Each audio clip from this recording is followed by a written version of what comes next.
We're looking forward to this panel. I'm going to turn it over to Professor Benza, and he will lead a panel on a practitioner's perspective on these two statutes. Professor Benza, thank you. All right, good morning, everybody. My name is Michael Benza. I'm on the faculty here at the law school. My role here at the school is to teach anything dealing with death, murder, and mayhem. So crim law, criminal procedure, federal courts, death penalty. I run our death penalty lab, and whatever else the deans tell me that I'm supposed to be teaching and doing here. I'm really excited for this panel to come and talk as a collective with experience from both the prosecutorial side and the defense side about the real world applications of litigating litigating cases and dealing with clients under the Anti-Terrorism and Effective Death Penalty Act, as well as under the Prison Litigation Reform Act. And I'm really happy to have two really great experienced litigators. Here with me is Dennis Terez.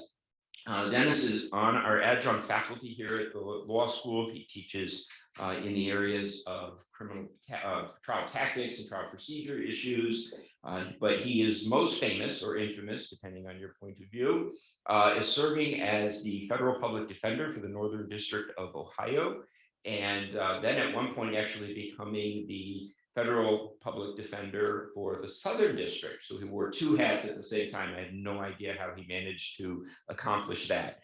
Prior to coming to the Federal Defender's Office, Dennis worked at Squire, Sanders and Dempsey, now Squire Patton Boggs. The change in name was not his fault. And now currently he's serving as law clerk to Magistrate Judge William Bachman Jr. here in Cleveland. So Dennis, welcome. And then also on our panel is Duncan Brown, who is an Assistant United States Attorney here in the Northern District of Ohio. He's currently assigned to the National Security and Cyber Unit and is the International Affairs Coordinator. He will help you understand how that relates to Anti-Terrorism and Effective Death Penalty Act and the PLRA as we go along. He also serves on the National Working Group for the Department of Justice's Computer Crime and Intellectual Property Section.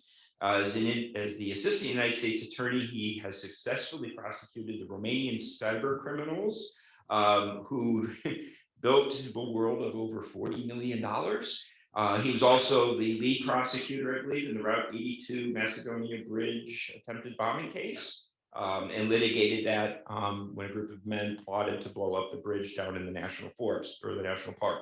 From 2002 to 2006, Duncan was an assistant district attorney in the Richmond County District Attorney's Office in New York City. He practiced in the Appeals Bureau as well as the Sex Crime and Special Victims Bureau. So if you've ever seen SVU, this is the prosecutor of the season. All right. He's also part of the trial team that successfully prosecuted a 20-year-old kidnapping and murder case involving a notorious serial killer. If you want to know about that, see him at the break. All right. Also, Duncan is a graduate of this university, but I don't believe you took my class. I did not. You did not. We'll have to rectify that. So he also holds his bachelor's degree in history from the University of Chicago, awarded the highest college and departmental honors in 1997. And so with that, I'm going to turn it over. What we're going to do this morning is each of our panelists is going to make a brief presentation and discussion about the issues of the Anti-Terrorism Bill and the PLRA. And then we are going to have much more of an interactive discussion between the audience virtually and live and the panel. All right. Okay, so Dennis, I'll turn it over to you. Good morning, everyone. Both those who are in the room and also those who are on the screen. Let me add to that introduction in saying you have both sides of the V right in front of you, the prosecution side and the defense side. However, I need you to start thinking in a different paradigm as this conversation continues, because in PLRA litigation and Edpa litigation, I'm the plaintiff. The defense side, remember, the defendant becomes the plaintiff in the civil case. It becomes now a civil litigation. And the government, whether it's the state or the federal government, is the defendant. That has significance as we talk about this, because now burden just shifted to my side of the table.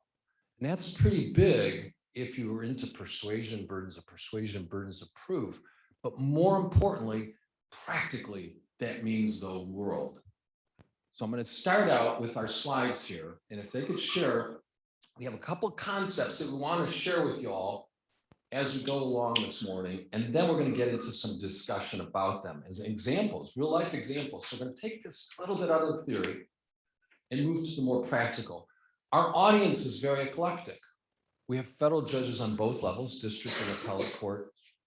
We have students starting in third years, ready to go. We have people who've worked in law firms already, and people who've worked in government, and we have a faculty member who work with this stuff every day. A real big mix, and I want to play on that a little bit because each of the players here has a different role, and I might even add a different perspective. But because we're at a law school, my position particularly, because I'm also an adjunct here, is to push the students into this area. For every law student in the country who ignores this area, it's to your peril, I believe. I didn't have to get into this area, and I did voluntarily. And I can tell you right off the bat, it's been a pleasure to do it. It's a very challenging area. Professor Benza says death, murder, and mayhem is a specialty. Yeah, in a way, that's true for death penalty lawyers, but in Edpa, it's relief, reform, and perhaps even regeneration of the system. So for those who want to talk about criminal justice reform, prison reform, here you're in the eye of the storm. So let's start out. Edpa. True story. When I was a defender, we interviewed someone for our capital habeas unit. I created the unit. So government, how you create a unit. The government needs money from the federal government, your taxpayers. And thanks to the support of the Sixth Circuit, we were able to get the unit forward. They allocate money to pay for space, for offices, for employees, for lawyers, for investigators. So you have to get a budget. When you get a budget, that's it. You set up the place, and then you start interviewing for lawyers and paralegals and investigators. True story. Do not let this happen to you if you're in this area. First question on the box: what do you think of Edpa? And I'm not making this up. Candidate said, "What's that?" Do not let that happen to you, everyone. But let me add to the government's alphabet soup, Edpa. Right there, it says something really weird. What we just heard from Professor Benza, the anti-death penalty, what's that about? And terrorism, how does that get mixed in? Wait, that doesn't make quite good sense to me. And as that goes along, there's a word of like reform in there, right? So we wonder, like, wait, does that mean every terrorism case is a death penalty case? And wait, does that mean every death penalty case is an Edpa case? Beg to differ on that. And I think the more interesting ones are not death penalty at all. So again, for those in the audience listening attentively, I want to shift the paradigm. This is not about death penalty only, everyone. And death penalty is very unique, but not this time. It's also every person who's in prison gets the basic benefits of the Anti-Death Penalty and Anti-Terrorism and Effective Death Penalty Act. Everyone. Pretty cool.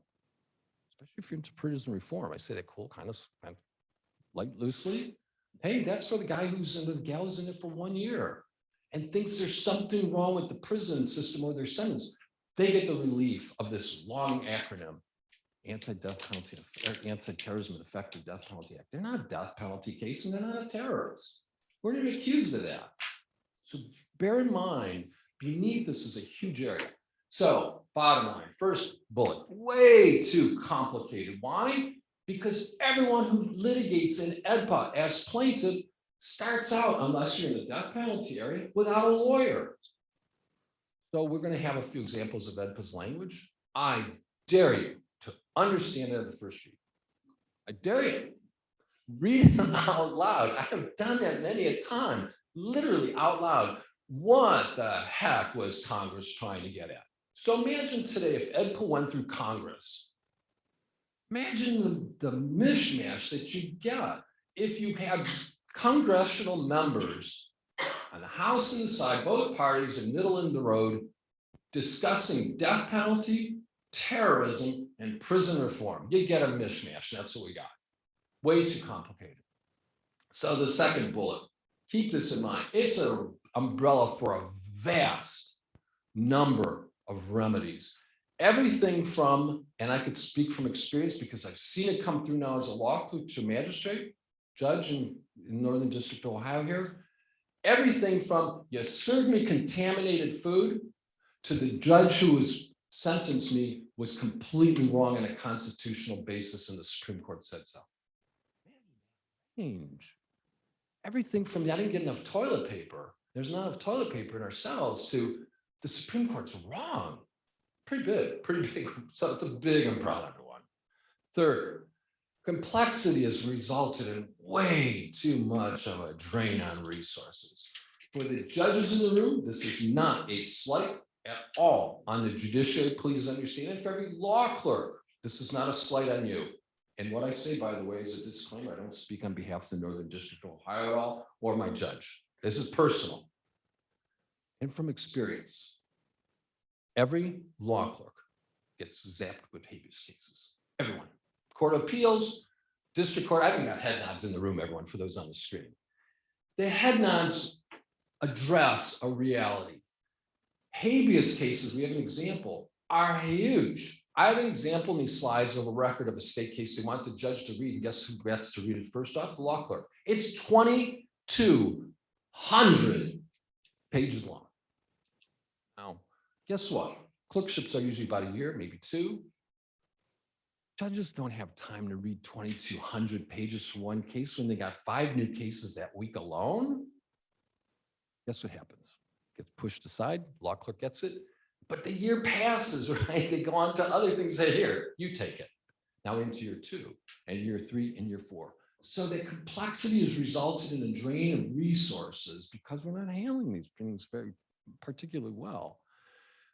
Long delays. Oh, if I could have a magic wand and say, boom, all of a sudden all the habeas cases are addressed, even those with minor clear-cut issues, I'd be a magician and I'd have a job for life in the law, in the court. But it doesn't happen because the statute is so complicated. There's so many hurdles to get to. I want to talk about that. Second to last point, this is a specialty like no other. And I'm now talking from experience. When I created the death penalty, the number of people I represented on death row was 0. The times I was on death row, 0. The times I ever did a habeas case or a capital case, 0. And here I had the guts or the stupidity to say, hey, I want a whole unit on that. There was a reason for that.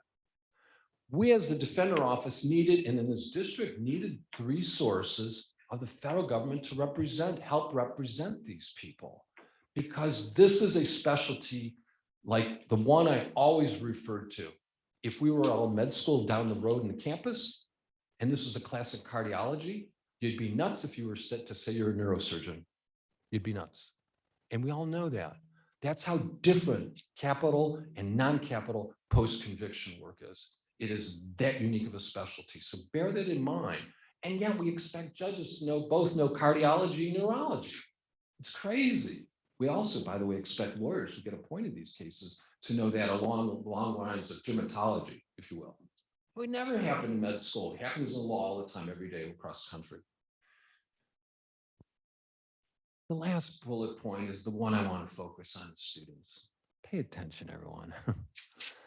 You want prison reform, and I realize 21st century and the pandemic has refocused us on criminal justice reform.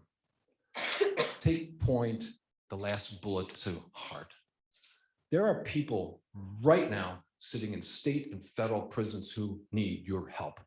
Immediately, not tomorrow, not yesterday, now. There are people who have legitimate beefs. If you don't think so, we have an example of this, ask yourself why just this week, a federal district judge appointed for life in the District of Columbia, who has in front of him a number of Capitol rioter cases from January 6th, tells the US Marshals in the District of Columbia, hey, this person who I just detained, who in public view of the world violated the pristine nature of our Capitol building, is getting a raw deal in jail, and I'm thinking of releasing him because the conditions are so poor.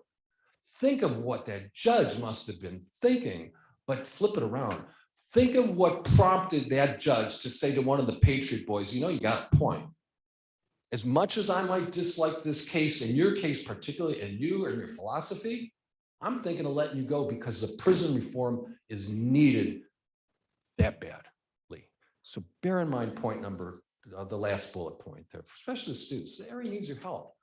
I'm not going to go into this slide very much. These are some of the solutions, but you're going to hear in the course of this discussion, we need lawyers, man. I don't know how else to say that. I have huge faith in this profession. I have been in it since 1985 when I graduated from law school.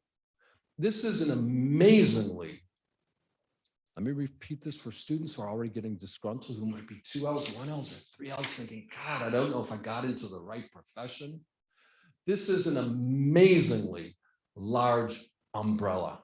It covers everything from a slip and fall to a murder mayhem case.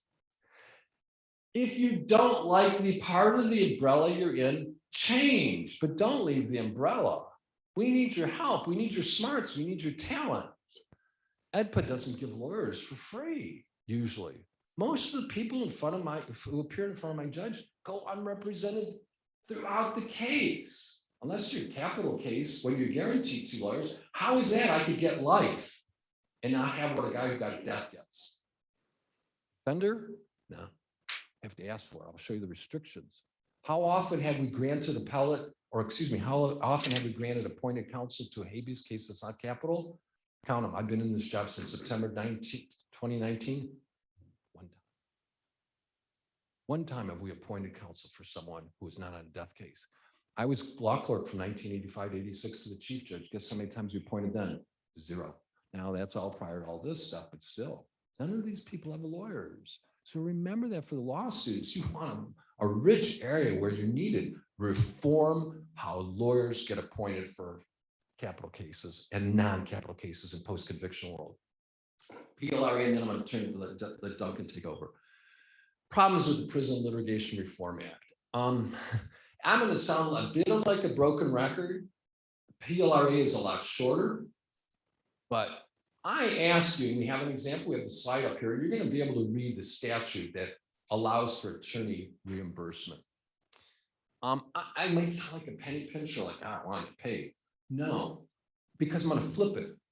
If someone said to you, hey, we're going to give you this really cool case, and it's going to knock the socks off you. It is so neat. It has a couple of cool issues of discovery, and the trial judge was drunk on the bench, and I got all these cool hellacious facts, right? Salacious facts. Oh, this is really neat stuff.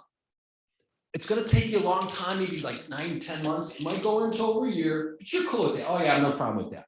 Oh, and by the way, you don't get an expert help to investigate or paralegal. Oh, no, I can handle it on my own. I got a big ego. I'm cool.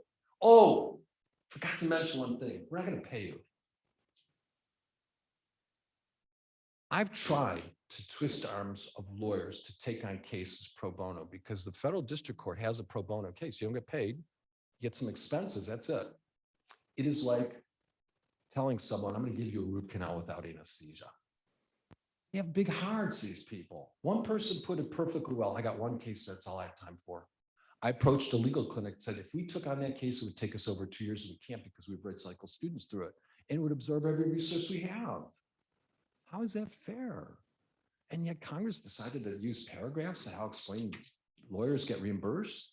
In PLRA, if you just get an injunctive relief or some policy change, guess what? You get $1.50. Lawyer's going to take a case on for like, unless they really need the pro bono credit, and go, guess what? The Ohio Supreme Court has about a limit of 5 hours. Got a real mismatch, everyone, and I have huge faith in this profession to correct that mismatch. I really mean that. It's up to the younger lawyers who really want a cause. Here's your cause. Make this law school and every law student who came out of it, and every other law school in the country, valuable in the eyes of Congress, because you see a lot of need for reform. So there's the problem. And let me focus on the last bullet. Defender program is a great program. I'm very proud of what we achieved. I'm very proud of my colleagues and all the colleagues who came before me in post.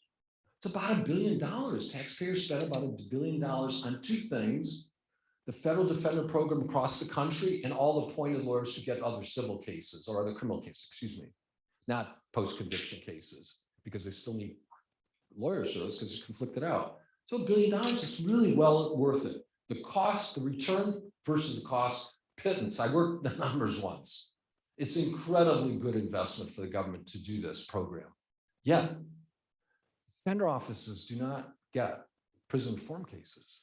They get individual defendant cases. That's what they're required to get. That's what the statute says. So they can't do prison reform cases.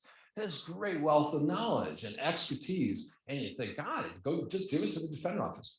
No, it doesn't work that way. We tried. I tried to reach out for a few things that were kind of out of the strictures of the statute, not permitted. So bear that in mind if you should be working for a defender office. They're great opportunities, but this is not where you get to go. And here's some solving the problems. And you'll see, I'm not going to read the slides, and I'll turn over to Duncan here.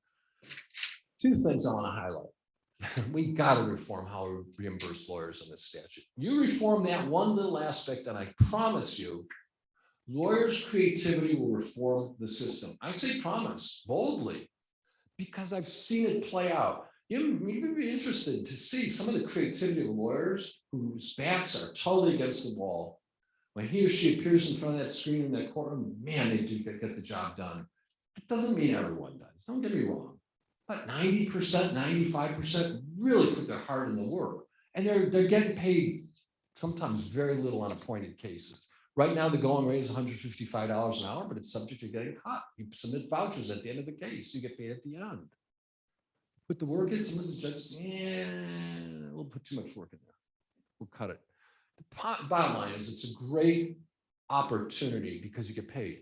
Nothing's like that in the PLRA. You can a little bit. We're going to talk about that.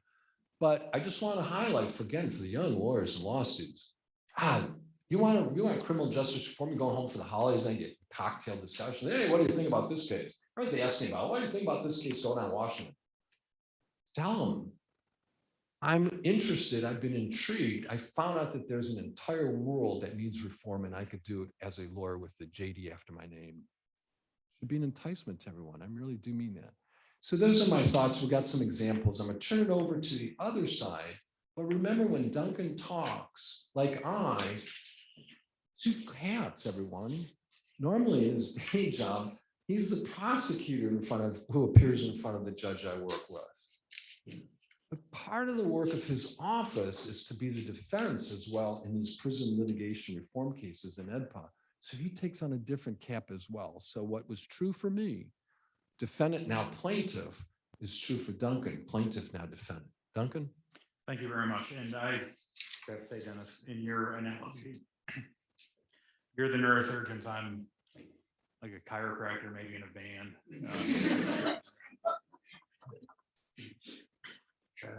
Filling up on gas. So what's very interesting, and Dennis and I have worked together for a very long time. And I think Maui was one of our first cases, which was a terrorism case. What's really very interesting in terms of the hats and how I approach this, because my background was when I was a case, I was a summer intern for Judge Nugent. And then when I went to Staten Island, they put me in appeals because of that. And the most important takeaway too, I think, at least from my point of view, is when you're starting out, you never say no, because you don't know where it's going to lead. Judge Nugent, we were in the old courthouse. The summer interns were in a closet, literally in a closet. We had one desk, we had to sit on other sides. And he did. How Dennis described the 2,200 pages of, and Judge Nugent, if you know him, he took great joy in just wheeling dollies of transcription. And not like Judge Oliver, who, you've got windows in your closet, I'm sure. But you don't say no, and because of that, I was able to skip criminal court in New York City, which is midnight writing up complaints, and go right into appeals. And because of what I did with Judge Nugent, they gave me 2241s, which are the state habeas appeals that go into the federal court that we had to argue, and then also occasionally we worked with the Eastern District on 2255s. It's a field that either in defense or certainly in prosecution, nobody's going to volunteer for, but you get amazing access and you get amazing experience immediately by just not saying no. And you also, I think, starting in appeals, working for a judge, those sorts of things, you learn the law better than if you just go in and start working. It gives you a different perspective. It gives you a different respect for what you have to do and what's expected of you as an attorney. And because of that, I do like the idea of us talking about sort of the two hats.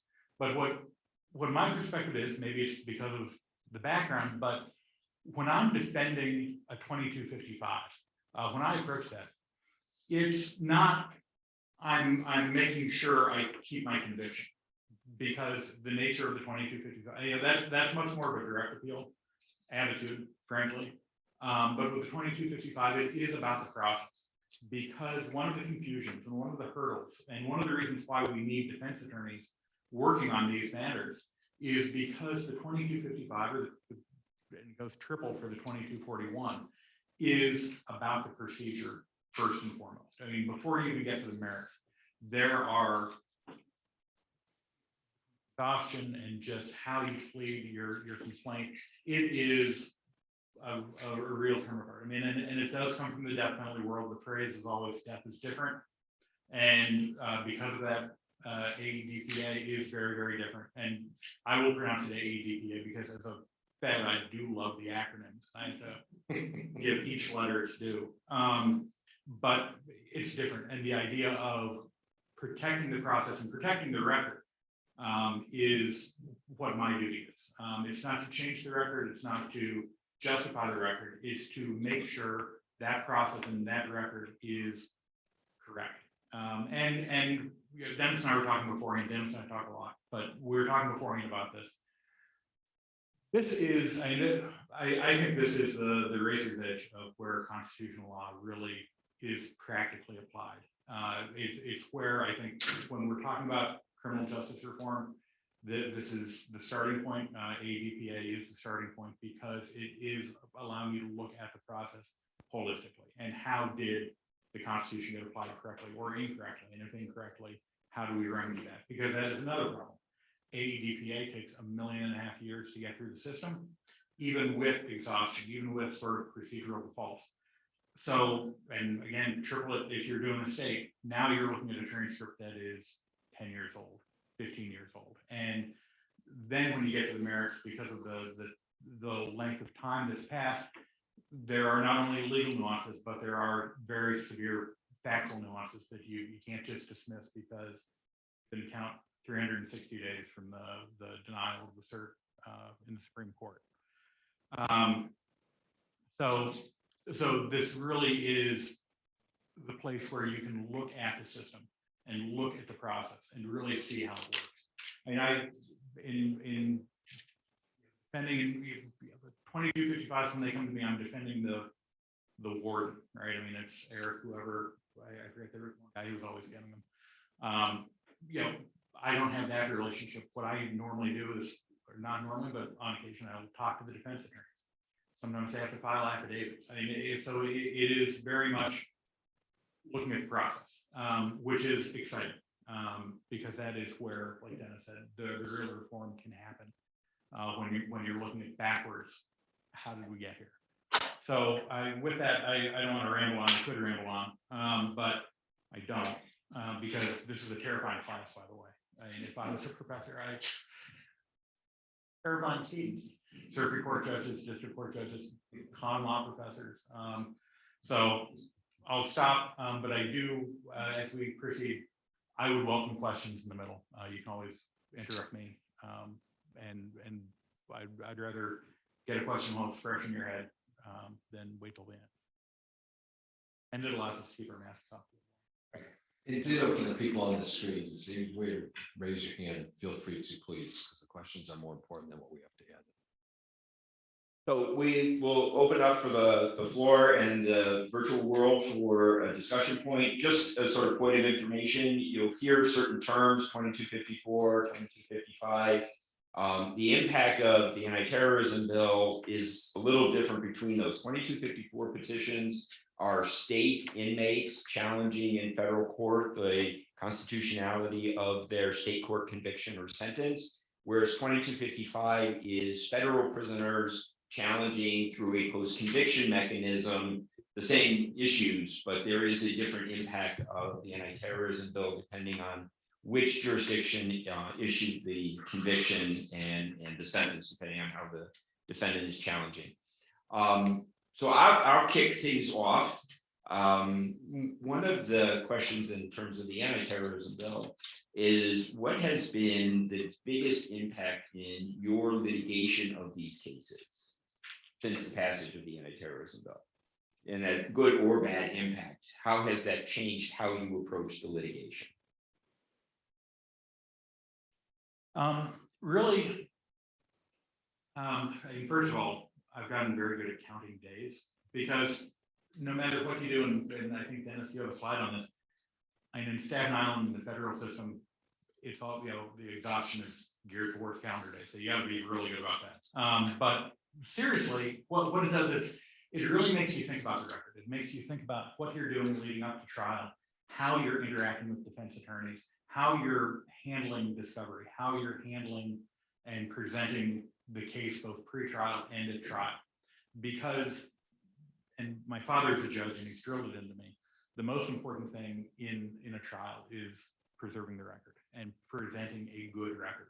So I mean, from the little things, writing briefs and trying to get those as right as possible and as fulsome as possible, so there's a record pre-trial, to making sure that, you know, my discovery obligations with Dennis's office were not only in writing but done timely. And I knew what's also happened is, especially in the cyber world and the terrorism world, I have a completely different approach than I used to at the state court, which was, here's your stuff, go to it, you know, here are your reports. But now it's a much more collaborative, walking you through the evidence and the discovery. I mean, I tell most attorneys that they have access to my agents up to the line of deposing them, you know, during discovery. You know, but they can talk, we can meet, they can ask questions about what they're looking at. And again, a lot of it is so voluminous or so technical.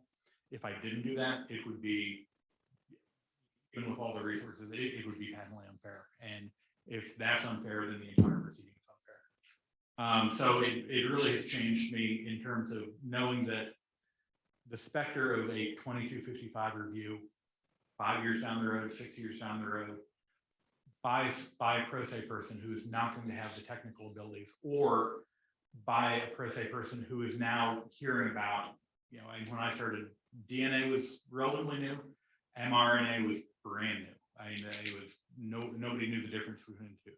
So are you going to ask an inmate, you know, not a lawyer, probably not very well educated either, to hear through the grapevine or hear in the prison libraries about some changes and say, oh, I understand the nuances of what was happening technically or what was happening legally? Absolutely not. So I need that record to sort of anticipate being able to go back and see what we did, why we did, when we did it, and how we did it. Unless, of course, what we're talking about with the reform, they do get more help to start working through those nuances. And I think, well, I'll say this later, but that's the biggest change. It is a holistic sort of universal look at the case.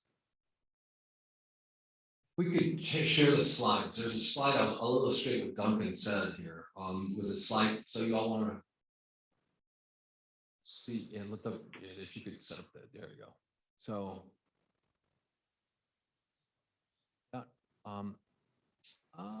it's not doing it for me. Help up there. I need slide 10. It's not moving. There it goes. I got it. There's the statute of limitations that went for Edpa. Part 2 is the killer, but let's just read part 1. I won't read it to y'all. Ow. Everyone thought just like 1 year, right? Dang. Imagine some guy or gal in prison who doesn't have anything in terms of a college education or law school education like you all do.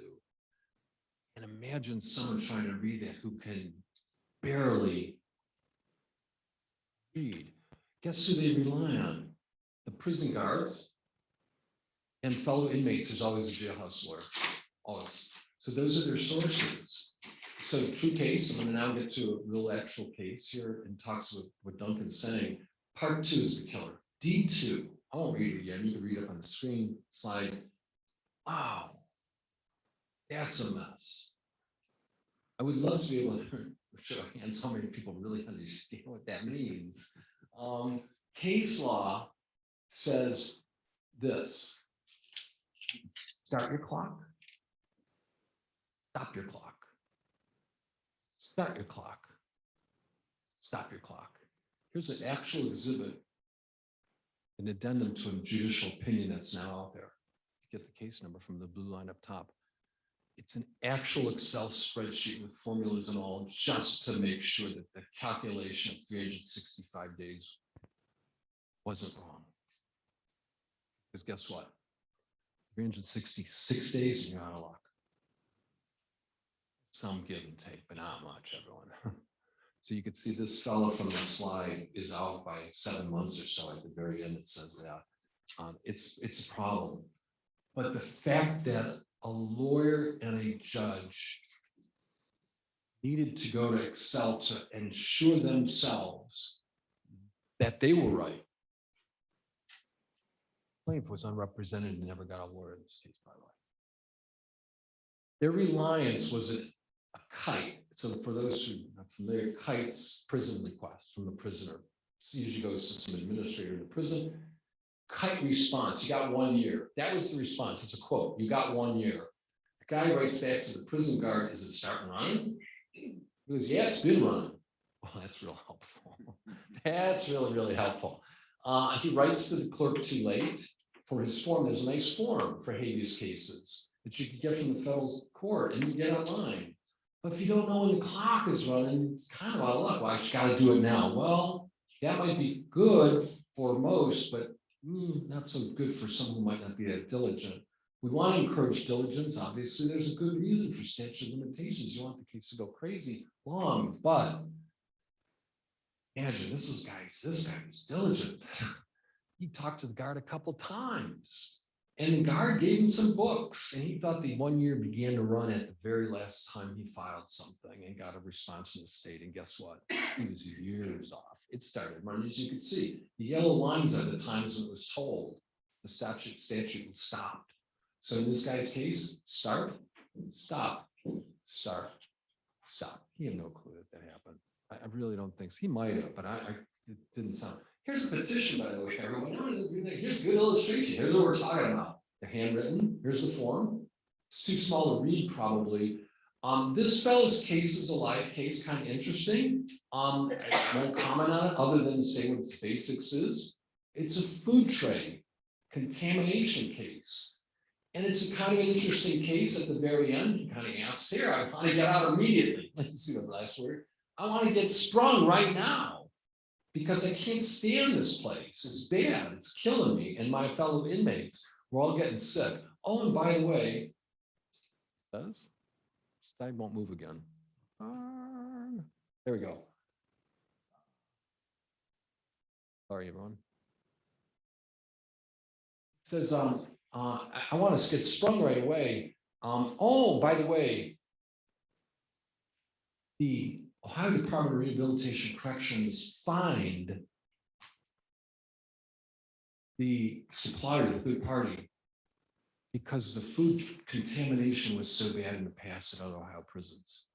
This guy's got a real beef. He really does. And the fines proved it. You'd never know that from saying in the last paragraph, I want to get out immediately. By the way, here's a record. If you think Duncan and I are not telling the truth, there it is, 2,200 pages on that one. Guess what? That was not a exceptional case at all. That's a run-of-the-mill one. That's a run-of-the-mill.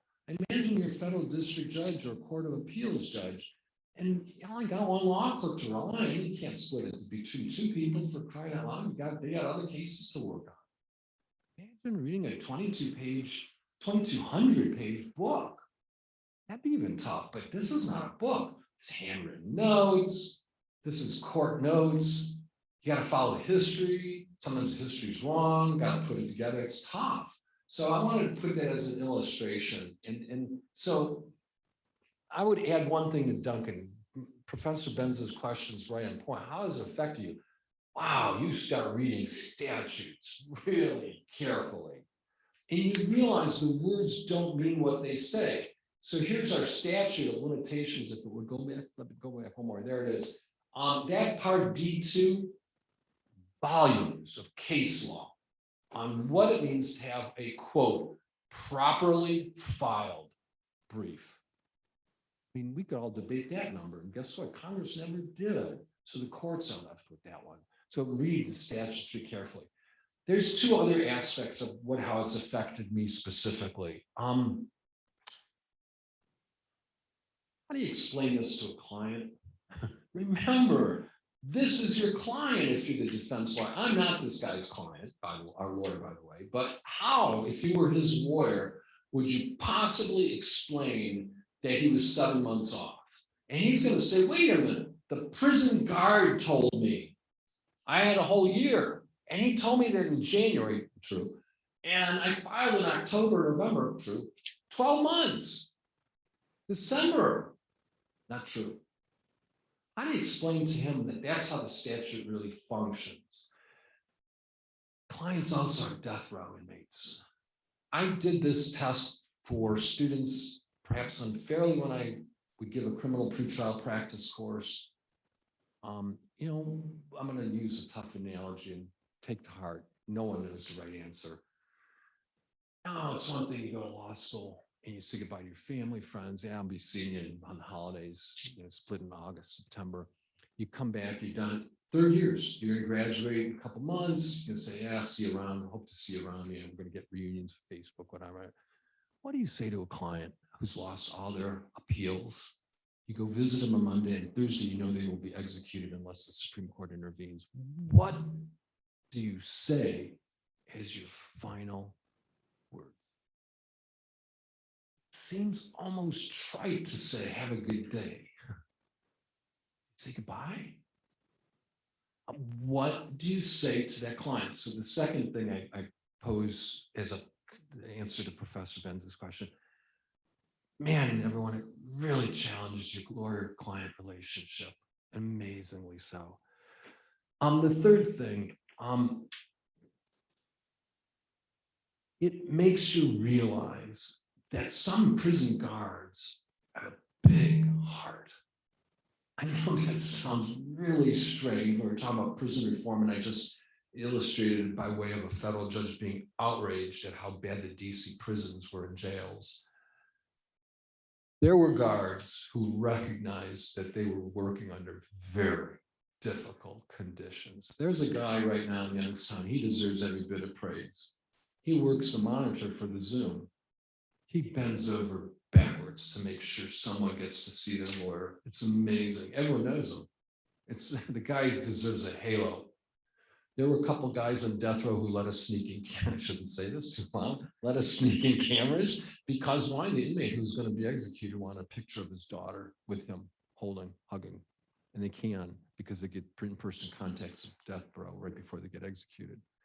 Guard didn't care. He took the picture. He took the picture. So don't mix up, don't toss the baby out with the bathwater. I guess the easiest way to say it. There are some prison guards and staff, wardens who really realize they have a tough job, and they try to do it better every day. So if you're a prosecutor and say, Duncan mentioned, calls prosecutor warden sometimes, some of these wardens really want to do the right thing. Don't forget that, everyone. They really do. So those are the things. I absolutely had cases with Dennis's office where we've had trouble getting discovery into CCA, and we called because it's not about hiding the ball and keeping the ball from the bad guy. It's big cases, they're complicated cases. The attorney needs to talk to the client needs to be prepared to talk to the defense attorney. If we don't do that, we're not winning because that's going to be coming back on appeal immediately because they'll have it. But also it's just not fair. And I mean, it might sound silly or it might sound trite or simple of me, but I represent the United States of America, right? And that's not the FBI, that's not, whatever other agency I might work with. I represent the United States of America. When I was in New York, I stood up and I said, I represent the people of the state of New York. And that is a duty that I have on my shoulders to do it right every day. Every time I do something on behalf of the United States. It's the people of the United States, it's the Constitution of the United States, And if I'm going to prosecute somebody, if I'm going to send somebody away for all those years, even 6 months to life, I've got to get that right. Because, you know, that's not a monetary claim. That's not a, something like that. I mean, that's somebody's liberty. And if I'm going to do that, and I'm going to advocate for that in front of a judge, I have to say I'm advocating for that because it's the right thing and it was done the right way.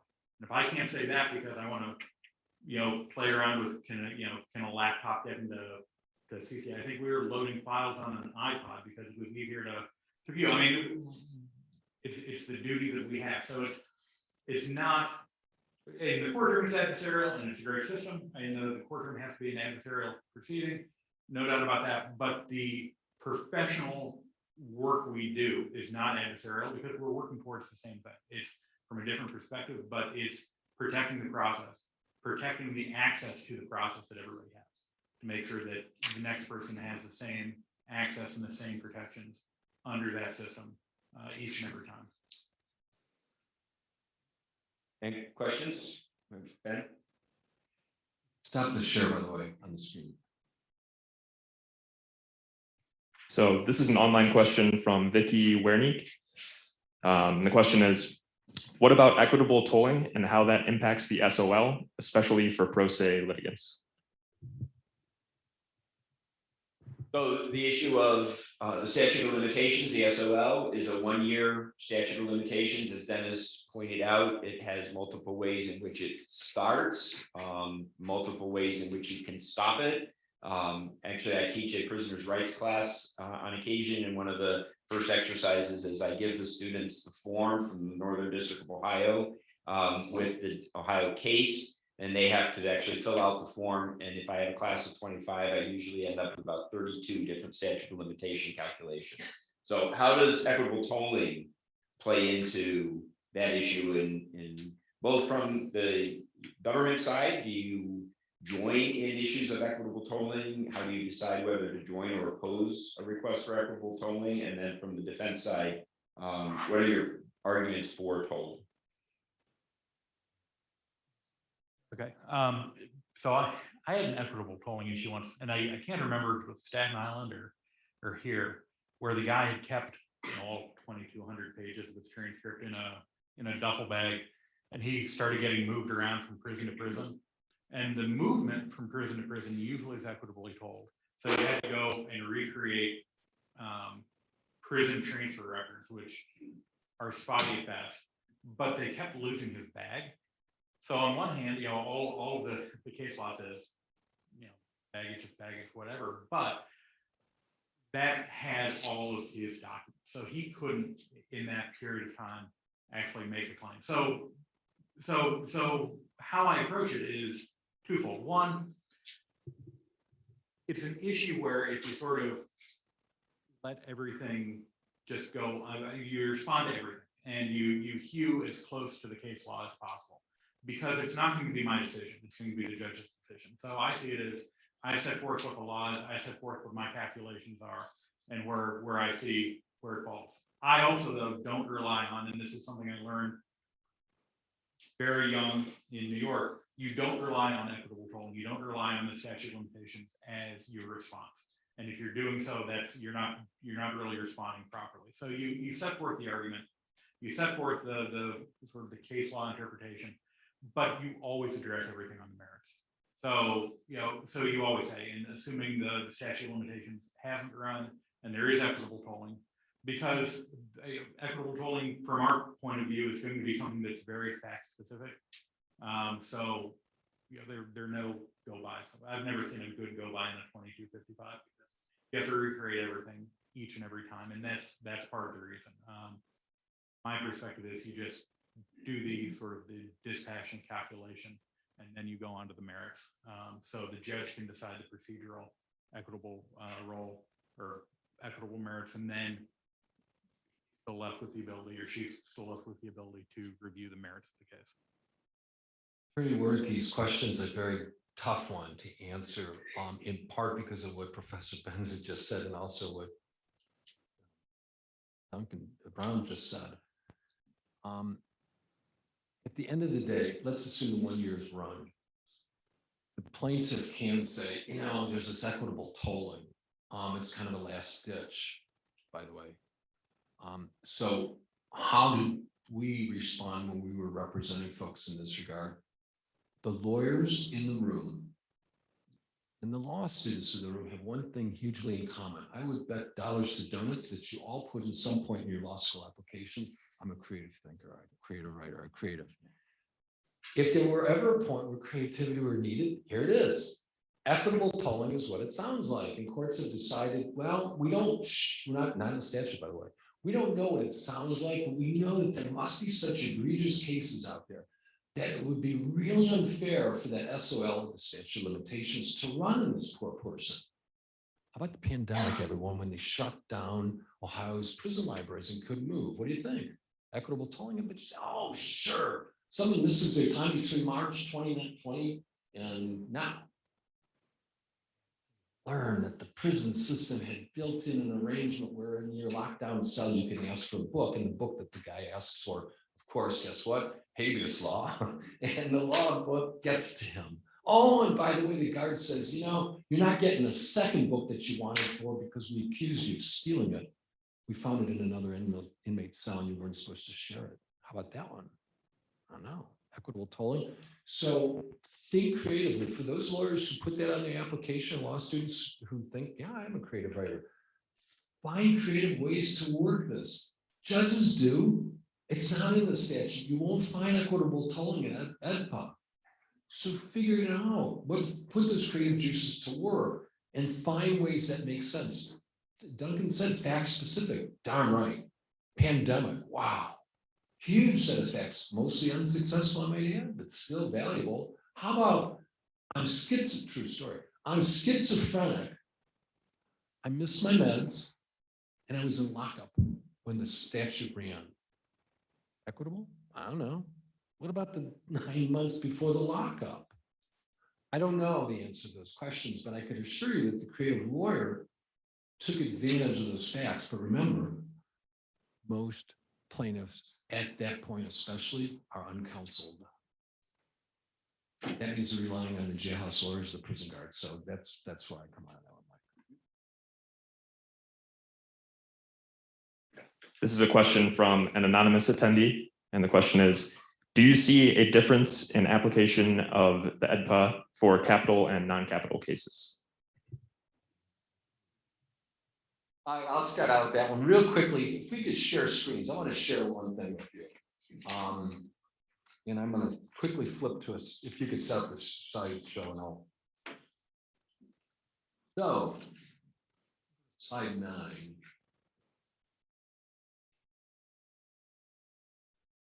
Here's the statute for appointment of counsel for capital cases. So right there, that's the first zinger. Not only does EDPA give the lawyer, not only does EDPA give the defendant who's on death row one lawyer, but usually two. You get learned counsel, someone to advise. So you get 2 lawyers and they stick with the person so that the first thing is they're counseled. That's huge, everyone. Ask or check into, Ohio is a huge lethal injection litigation. Go to the Southern District's website. You can get access to ECF, the electronic court filing system. Or go Google Southern District lethal injection litigation and pull up a brief. There's a magistrate judge down there who's handling most of these cases. A lot of them have gone through the district court and the 6th Circuit. Check those out and ask yourself, dang, I mean, could the clinic here times 10 produce all that work? It's huge amount of work. They got experts around the country. They got lawyers advising because the lawyer got appointed on the case. Happened to be one of the death penalty unit lawyers in the Southern District of Ohio's defender office. Remember, death penalty, capital habeas units, habeas, that's one exception, not prison reform, ZEDPA. Huge. Check those pleadings out versus a pro se litigant. I mean, one I just showed you. Check it out. The difference is massive. Second, and then answer with this. Rapport with the judge. Let's go to judges who don't get a steady diet of neurology. They might be cardiologists by day. They might be general practitioners by day. But at night, they're forced to suck in all the knowledge of lethal injection litigation. Well, guess what? In the lawyer as judge here, let me focus you on this one point in dispute. And by the way, the Supreme Court came out with this little nuance, and Justice Ruth Bader Ginsburg's opinion has a little term, a phrase, and that's what we're relying on. You can't do that without a lawyer. I don't care how sophisticated the defendant is. So that's the other thing. The challenge, most cases are not death penalty cases. Let me just show you another slide, just to illustrate the point. There's our executions and prosecutions of death penalty cases in the country, dropping really, really, really fast. That means most of these cases that have tough issues are not non-capital, which means they don't have lawyers. I think the major difference between in habeas litigation between capital cases and non-capital is the front end before it ever gets to federal court. In most states, there's some, Alabama notoriously does not. Texas now recently started doing it, providing lawyers for state death row inmates in state post-conviction process. Ohio was one of the states that from the very beginning, every person on death row had lawyers from trial through all aspects of state court litigation. So you had issues preserved, you had objections made, you had lawyers working those cases, sometimes not so effectively, but at least they had lawyers. In the non-capital arena, defendants get a lawyer, one lawyer at trial, no matter how serious the case is. You get convicted, you get one lawyer to do your first direct appeal to the state court of appeals, and then you will never see another lawyer.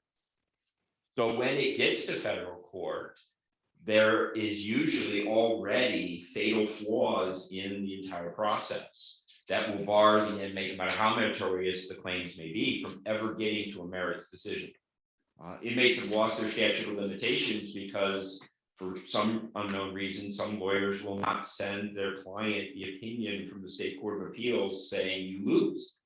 So the inmate does not know to file because the court does not pay the counsel to file a discretionary appeal to the Ohio Supreme Court. So the lawyer's not going to do that. They haven't sent the client the opinion, so the client misses the appeal to the Ohio Supreme Court, misses their certitude. They may not know at all until way past statute of limitations have expired.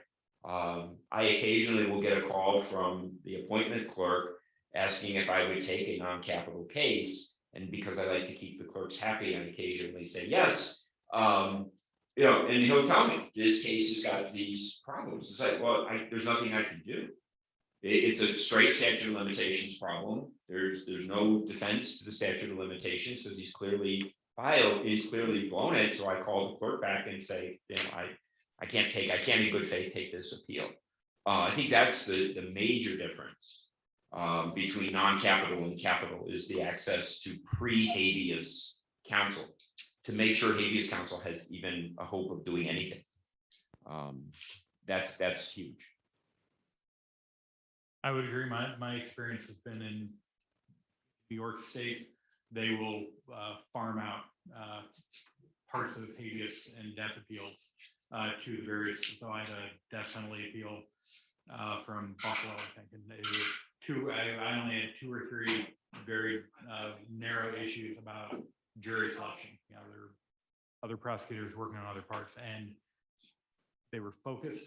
They were very logical, and they were very easy to respond to. And that was a raft of attorneys somewhere, maybe Buffalo or Syracuse, writing for that defendant. So it's just the ability to have issues presented that are much easier to respond to, much easier to review using the record, versus a defendant who is trying to figure all that out in jail while getting moved around, while getting locked down, while getting probably really shoddy advice too from the jailhouse attorney, because good attorneys usually don't end up in jail.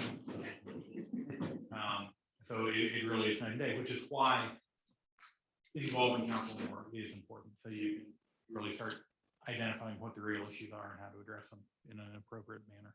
Let me give some, before we move on to that, there's some examples. Let me give another example here. Okay, so here I misspoke. The one handwritten petition was from the guy who lost the habeas because of time limitations. It's not working. There it goes. All right, so here's this is an actual habeas page from a live case.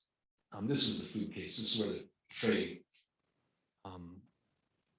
appears to be contaminated, and the food service that's contracted with the Ohio Department of Rehabilitation and Correction has been fined, not in this case, but previously. So the first thing I mentioned, difficulty to sort out facts. There's the facts. It's written by some jailhouse lawyer, probably it's on a typewriter. It's not handwritten. You can see different fonts at some points. They probably pulled out of a typewriter or a computer, whatever it was they let them use. There's crossouts, there's handwritten stuff in this one, not this page, but the other pages. And you could read it.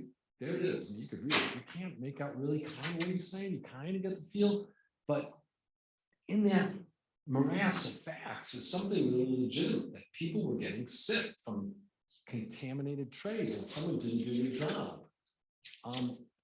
This is the guy who set a cause of action. By the way, there's this administrative relief. We're going to talk about exhaustion. We talked about in the prior panel. Did he exhaust? That's what he says about it. Yeah, I did. That's it. This is a conclusory statement. I don't know. Is that legitimate enough if you're a federal judge? Does that do it? I mean, if you're the prosecutors that do it. But there's his causes of action. I mean, you know, you've in law school and judges see it every day. Cause of action one, underline. I mean, went to Jones Day right now, or Scar Patton Bog, picking my former hunt. I mean, lawyers would never send out a complaint that doesn't have cause of action one or count one, underline. Maybe even the concept, tortious interference of contract. Or the foregoing, you know, I didn't incorporate the foregoing facts. This is, guys, this is it, everyone. It doesn't get any better sometimes, I'm telling you. In this, 2 federal judges have said, you know, you got one cause, it looks pretty good. Whether he wins or not, who knows, but it looks like it did already pass the motion to dismiss stage. And it got past the report and recommendation. I mean, out of this.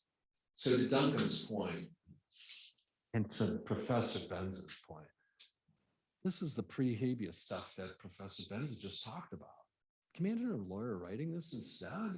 That's why I have full faith in the law students here. Go out and reform this area. It needs desperately your help. It really does. So there's an example. Otherwise, you get that. And I pity the judges in this room and elsewhere who are forced to decipher this stuff. They shouldn't be doing that. And you'll see that last point, or the second bullet on that. It's dangerously crossing the line for a federal judge or a federal law clerk. And to say, you know, I think the plaintiff's trying to say this. Wait, let me get that right. There's someone in this audience probably who's going to work at a big firm this summer. So you're going to creatively say, you know, how many causes of action? Oh, we got 7 good causes of action in this case. What if the federal judge said, you know, I think there's 8 or 9. I think there's 2 more. I'm going to add them in. Jones Day, Schmoes Day. Pan Boggs, Pan Schmogs. We don't care. I think the facts support these other 2 claims and say, no, that's not right. But in habeas, you really come close to doing it. Wow, I can't make this out heads or tails. But you know, I think, and remember the law says pro se litigants, pleadings get filed or read liberally. Wow, liberal reading of this sounds like tortious interference of something. I don't know, that's bullet point 2. That's a dangerous and uncomfortable bullet, let me tell you. So I throw that out just as there's a weird balance how far you can take this mishmash and make something of it too. And not all judges are gonna take that time, or law clerks will take that time. In a different circuit, I have a capital client who is incompetent and keeps filing pro se pleadings, which is just wonderful. And we recently got an order from the 7th Circuit that said we have absolutely no idea what this says. And we direct the lawyers to do something with this. We're like, yeah, well, we don't understand it either, which is why a client is incompetent. But yeah, I mean, sometimes even when you're looking to try to find out either under PLRA or under Edpa with the pro se litigants of what it is they're trying to say, you have to recognize who that population is. They have significant mental health problems. They have intellectual disability issues. They have just a lack of educational experiences on things. And the law expects them to be able to navigate this Byzantine creation of procedural rules on their own. And then we ding them when they screw it up because they couldn't figure it out. I'm sure the judges and the law clerks have seen the complaints that are literally written in the purple crayon because that's all the guy gets because he can't be trusted with a pencil. So they give them a crayon to write because they can't hurt themselves with that. And you have to decipher what it is that they say. And just because they are psychotic does not mean they don't have legitimate complaints. But because of these rules may never and usually never get heard. So other questions? Sure.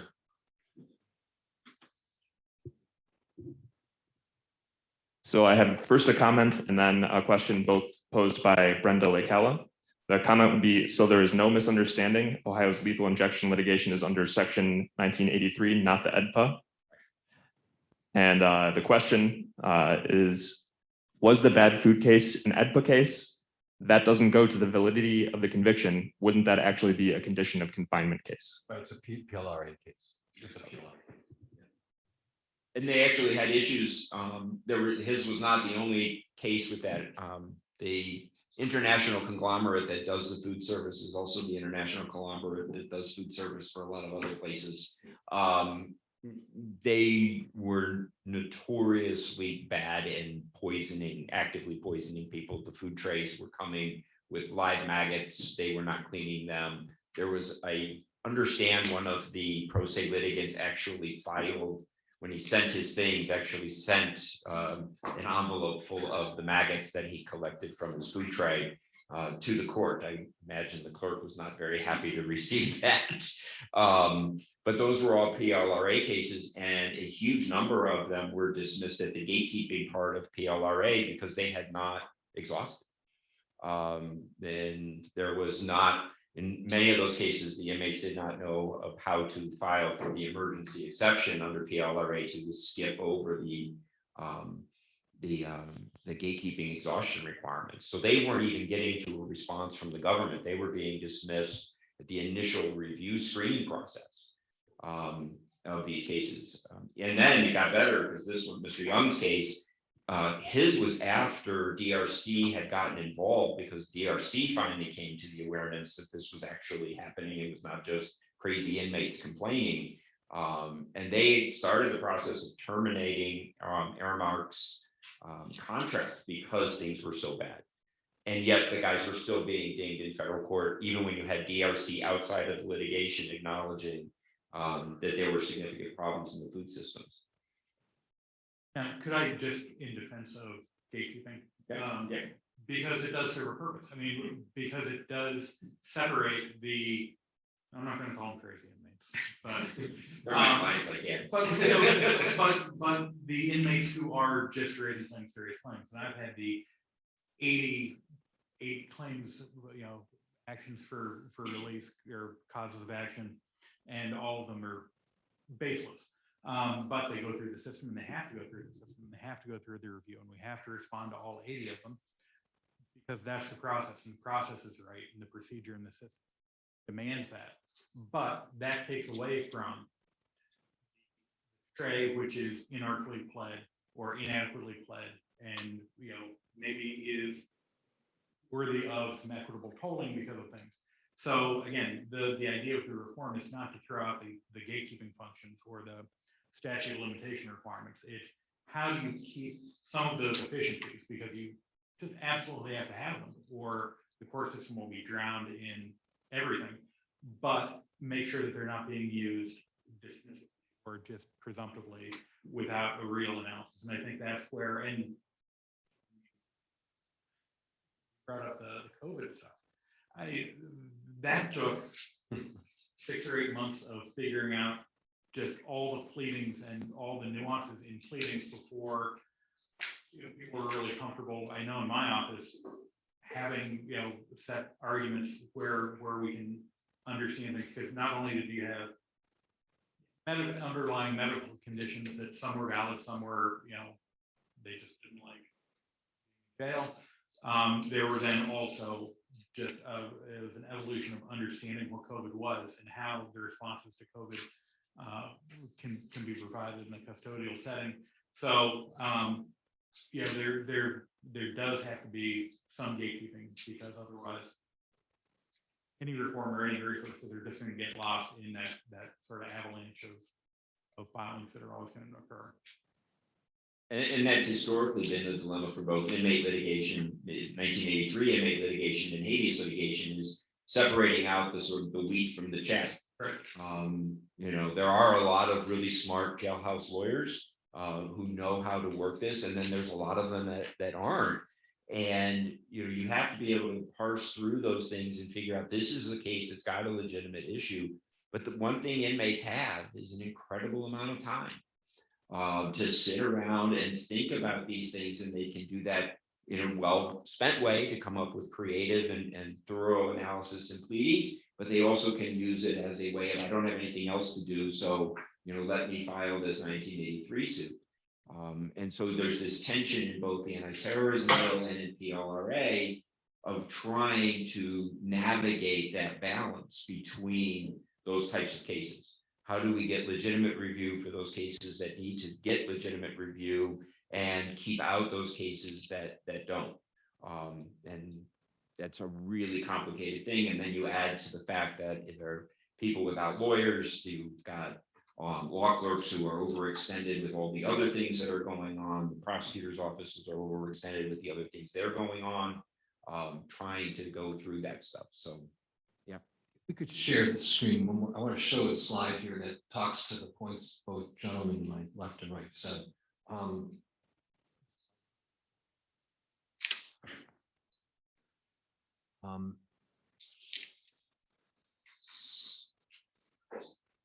So here's the statute for the PLRA that has the attorney fee issue. The point that was just made by the questioner that the lethal injections 1983 litigation. I might suggest to Congress, if I had their ear, scrap this statute. This is the PLRA's attorney. The first part of it is the attorney fee one, and just put it 1983. So Duncan's point, you don't want the guy or gal who says the toast wasn't warm in the morning complaining to federal court. And yes, you do get folks say, my 2/3. Well, you're 2/3 before you came to prison. Yeah, it's a problem, but not that grave that should justify the use of judicial resources on the district or court of appeals level. However, I think if I'm right, that no one here would remember my first example, would you take on the case that takes a year for free? The one lawyer said, I got one, that's it, I'm done. I think that incentive is sufficient enough to say to the lawyers, we'll sift out the stuff. Professor Benza just fessed up. He tells the clerk, one time I'll give you one. I'll give you one, I want to make good with the clerk. Even if it's a dog, I'll take it. But not two. That's fair. In other words, I think the lawyers, if this were 1983 litigation, you have a right to counsel if you, or counsel attorney fees if you win, just straight up. I think that's pretty strong incentive to at least rectify fair percentage of the problems, maybe 50% right off the bat. Why do we need this Byzantine problem? And you'll see that 150% right there in part D3. That means if the judgment's zero, and remember, a lot of inmates will get zero. But there won't be dirty trays anymore for their food. There won't be maggots in their food. They kicked out the third parties, so the policy changed. A lot of people want injunctive effectively, injunctive relief. Sure, they want money in their books. They're in for 5 more years, they want a little cash in their pocket. Parties might settle, probably won't. The policy though will change. DRC, Ohio Department of Rehabilitation Corrections say, yeah, we got a problem, we got maggots in the food. Come on, we have a contract that says you're going to serve healthy food in a hygienic manner to inmates. You're not. You violated a contract. We'll change you. That's what inmates want, ultimately. Lawyer gets zero for litigating a large case because the judgment's zero, and courts have interpreted this, meaning you get $1.50. buck and a half for an hour of hour work might be kind of acceptable. How about for a year? Eek. By the way, the second provision, that limitation recovery, is the point that the last panel made. Emotional distress doesn't count. Have to have in the PLRA some physical problem. That's what that says. And that's a problem too. I don't know the ins and outs sufficient as to how to tackle this in Congress. But I do know that I can imagine if I were eating in a mess hall right now, sat down, grabbed my napkin, and up came crawling something out of my food, and I didn't touch it. That'd be pretty disturbing in and of itself. Wow, no recovery under the PLRA. Wow, that's weird. That's not right. That's not right. So reformers out there, think creatively. Well, the other issue with this is this statute has been interpreted that you only get this attorney's fees if you win. And the Supreme Court has defined winning as getting a judgment on the merits in your favor. And a voluntary cessation of the practice by the government is not a judgment on the merits. So I have litigated some of these big 1983 Supermax litigation and these others, and the government will fight you for years. The Supermax case, we were at the Supreme Court 3 times. And then at the end of it, you come back and the government says, okay, well, you're right. These are problems. We fixed them, dismiss the case.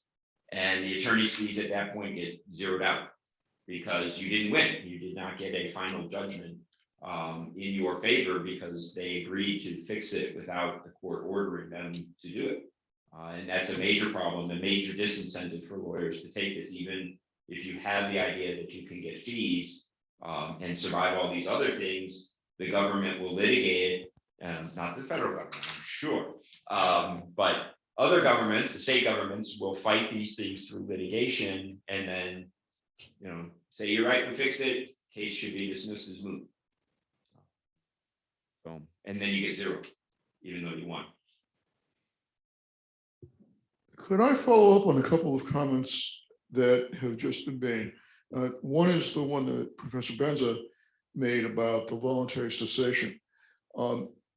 If I understand the Supreme Court's position on attorney's fees in catalyst cases, the court has said something to the effect that if the court has signed off on the arrangement, then perhaps a fee might be appropriate. To what extent does that opening help you? It actually hurts because the government can see the writing on the wall. And so when you start having a district court judge talking about consent decree, the government then says, we don't need a consent decree. We've done it. And that also doesn't, then it's just a dismissal order, which again is not that even doesn't work as a catalyst because you still don't get the final sign off by the district court judge. Okay. Yeah. And let me follow up with Mr. Terez on the physical injury point under the PLRA. I am not a tax person, but there is a provision in the Internal Revenue Code that deals with whether certain kinds of damage awards count as income. It's section 104A2 of the Internal Revenue Code. Don't ask me why I know this.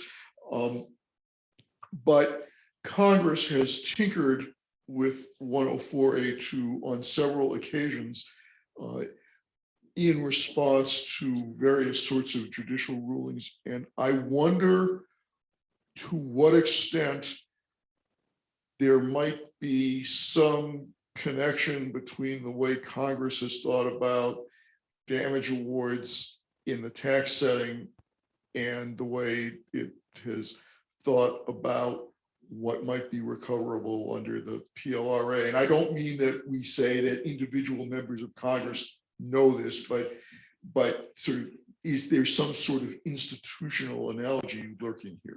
So I never thought we'd be talking to IRS today, but that's a good point. So let me make this observation on that point. prisons, jails don't like recoveries for inmates of any monetary sort. You can write a book and they don't want the royalties necessary to go to that person. I know from direct contact, we tried to allow prisoners to sell their art and they couldn't. They did too many rules prohibiting inmates from running a business while in prison. And that's the equivalent, they say, even if you have your own art. Something for the reformers, by the way, in the room and on the screen. In a world of Facebook and social media, I'm wondering if that should be changed. So my suggestion to Congress would be this: if you're that concerned, don't be. First of all, because the income is so small. I mean, we're talking fractions of a fraction of a percentage of Jeff Bezos's salary. So if you want to worry about Elon Musk's salary selling stock this week and getting some tax revenue, we're talking probably all the time the country's been in existence, it's still just a fraction of inmates' income is concerned. So that's not an issue. If that's an issue, though, I might further suggest disconnect the attorney fee from the judgment award. Then why are they together then? If you don't want the income to go to the inmate, then Congress, you lied to us. You didn't really intend to have the lawyers get any money at all anyway. Because if you were against them getting income and you tie the lawyer's fee to the income, lawyers going to end up getting nothing. It's just unfair to the lawyers. I mean, we work really hard in these cases. There are faces in this room. I know they're going to go into this area. There are judges in front of me. I know you and your staffs work very hard on these cases. Ditto for the lawyers' presentations and arguments. Duncan said goes to argue these cases. Professor Benza, ditto. You don't go in there fly by night. You should get compensated for that. So, Professor Endon, to the extent Congress thinks inmates earn too much money, and the tax implications would be, unquestionably bad. We don't want to talk even about it. Then disconnect entirely the attorney fee from that judgment is my recommendation. Although the issue on physical injury, that word is used repeatedly throughout the federal code. And one of the things I teach my students on statutory interpretations is that the word used in multiple statutes means the same thing. Yeah, not here. The court has interpreted physical injury to be something beyond the normal bumps and bruises that you are expected to get when you are in prison. There is a certain amount of physical harm that is just acceptable by the mere fact that you are incarcerated. And so that even though there's clearly physical injury in a tort sense, that would not qualify as physical injury under PLRA to get you past to get to the emotional distress. And that's why Congress had to add the sexual assault component. That was not there in the original part of the harm requirement. And the government's argument was that sexual penetration without a beating was not physical injury. And the courts accepted it. That was not a physical injury merely because you had been sexually penetrated. I know from my criminal law students brings them those flashbacks for when we do sexual assault. How do you define the assault? Congress had to add that because that was not what Congress intended to exclude sexual penetration from physical injury if there was no demonstrated other trauma. The problem still also exists in 1983 actions where you try to bring Eighth Amendment violations for cruel and unusual punishment because of prison reform or prison conditions, bumps and bruises don't count. And it can be pretty significant bumps and bruises, knocked down on the ground, punched. So I had a question for each of you. 88 Brown, I was curious whether you feel as though there are any specific reforms that could be made to sort of preserve that gatekeeping mechanism, but maybe make it a little bit more specific or more navigable for those valid claims, either based on changing a provision of the statute or maybe if there's potentially a role for prosecutorial discretion in some of those cases. And then Mr. Terez, I was curious what you think some of the most effective strategies for moving the needle generally in these cases are from the defendant's point of view. I'll be very quick. We got the 5 minute, and I think my answer is going to lead very much into Dennis's answer, which is, I think the gatekeeping functions work well. They're flawed, but what I think really needs to be the focus is giving resources or giving the ability for those inmates to navigate them more efficiently or more, which is the idea of expanding the role. I do like the idea of federal defense. A lot of work. They're in the court every day. They have the relationships with trial courts, which is really what's going to make the difference to help navigate that. So it's working within a framework that recognizes the need for judicial efficiency and that process, but then giving the inmates tools that will help understand that access and navigate that access. So I'm going to be very quick after that. So if I could share the screen, I'm going to go to slide 5. So the first, Duncan hit all the points. So I'm going to highlight this for benefit of those in school here. While you're doing that, that's not the. I'm not speaking for the Northern District of Ohio. I am speaking as a prosecutor, federal prosecutor, who's both worked with the defender's office and works within the system. Both making these disclaimers, you truly are. And it's very expensive. We're going to disclaim. All right, so last bullet point, everyone. If you are a 1L or a 2L or a 3L, take Professor Benza's class. I'm telling you, I can compliment and thank our sponsor, Case Western Reserve. Every law school should have a class on post-conviction law. Why? It combines the best elements and the most challenging elements of civil, criminal, and constitutional law. You might not like the area. I realize that you might like IP work better. That's fair, patent work too. But to be a great litigator or to be a great advocate for your cause, don't you want to test your skills with your back against the wall the hardest? Then the IP case that you get is not that difficult. Talking to an Apple executive, trust me, is very different than talking to an inmate. That's because of differences, not because of in their intellect. It's not because of their education. It's because one is less human or more human, nothing at all. It's your client. When ABA says represent your client zealously with your firm conviction, I don't care whether it's Tim. What's Tim's last name from Apple? Shoot, huh? Tim Cook or Elon Musk. Elon on the brain this morning. Yeah, Tim Cook or Mr. Young, the guy who brought the trade case. It's just his client. So take his class. Every law school should be putting this in the curriculum. I want to test my skills with my back against the wall, then go to Jones Deere Square Patent Bond. It's not a cakewalk, but it's very different. Second, if you get one of these cases and you're a young lawyer, old lawyer, medium age lawyer, I don't care. Don't let this happen to you. This is a true story too.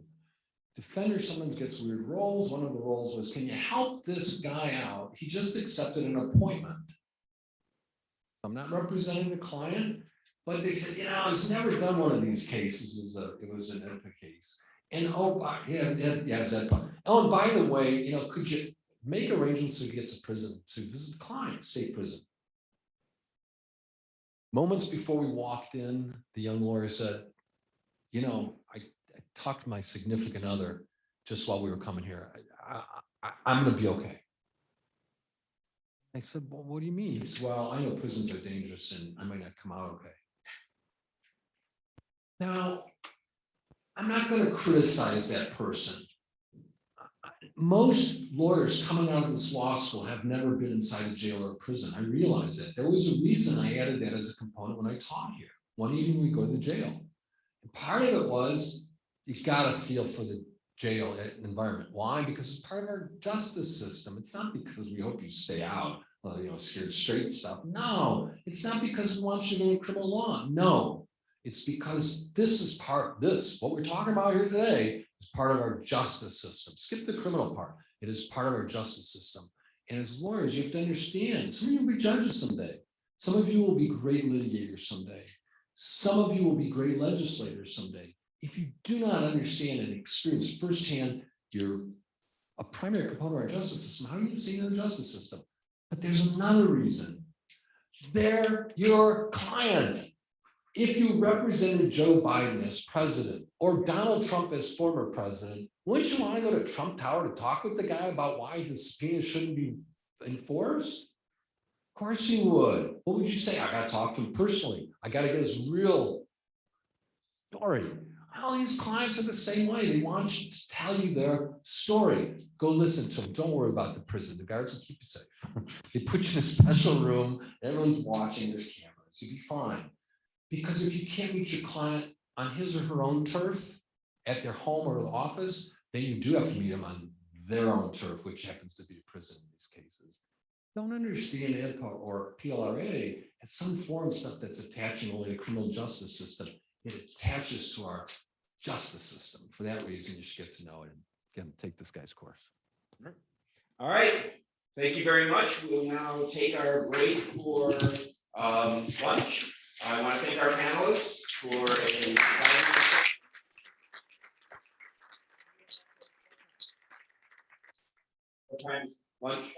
lunch. We'll be back at 1:15. Do you want the online people to stay logged on? Yeah, so if you're online, please just stay logged on. And then we will be back for the next session at 1:15.